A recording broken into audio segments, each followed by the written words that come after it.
Well, that song is the Karate Chop. It is our recorder purple belt song. What's the new note in the Karate Chop? Low E.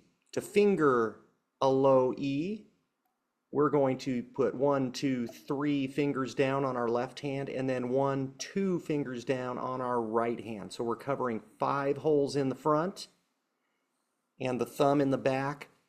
We want the E to come out nice and clear. So blow gently, blow gentle warm air.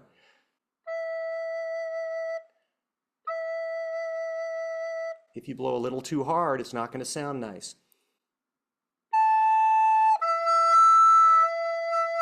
Hear the squeakiness? We don't want that. Blow gently.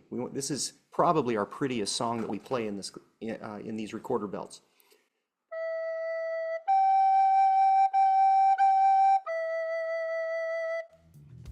Have fun with this one.